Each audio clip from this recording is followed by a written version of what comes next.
Alright guys, 5:30 here in London. Let's have a look at the main move in the market today. So this morning, European session was pretty quiet. Nothing really happened. So we had to wait for US participant to come in to see a bit more of activity.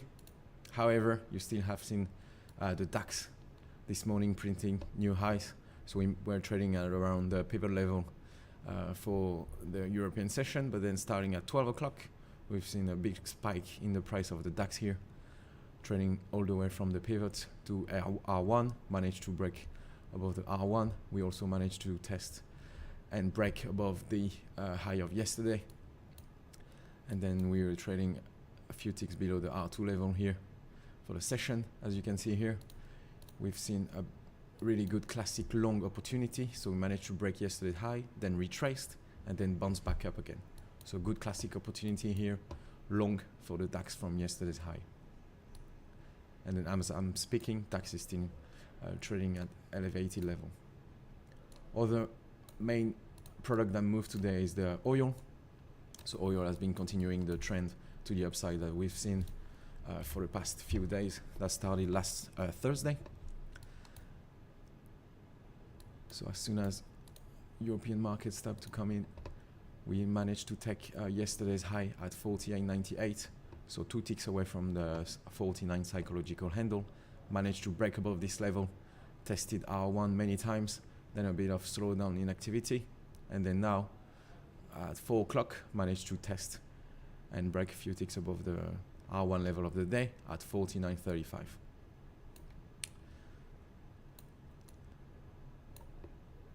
In the afternoon, we had some US data. Main one was ISM non-manufacturing PMI. Expectation was 55.4, and the actual number was 55.3. So in line with expectation, almost in line with expectation. Very limited reaction in the markets following this number.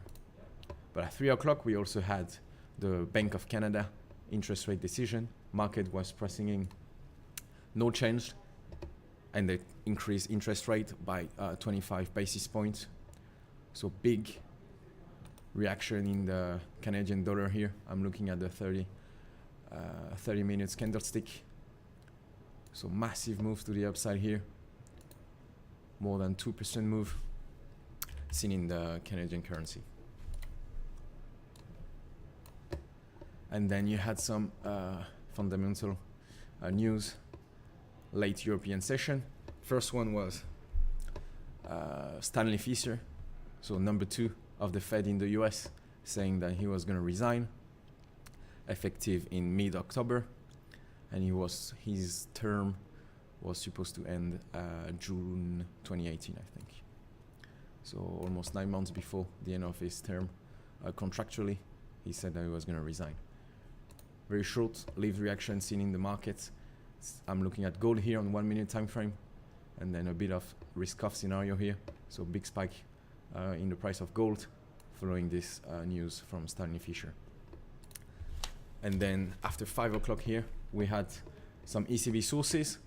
So the first one was similar, so exactly the same as the one we had on Friday last week, saying that the ECB is set to plan discussion over parameters of the QE, but you had a new one saying that the ECB forecast are set to cut the 2018-2019 inflation forecast.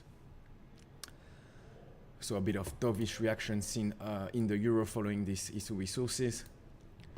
As you can see here in my chart, 1 minute time frame.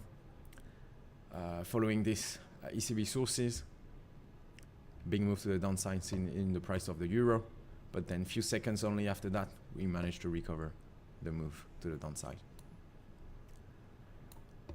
So yeah, that's it for today. If we have a look at the calendar for tomorrow, let me just transition my screen.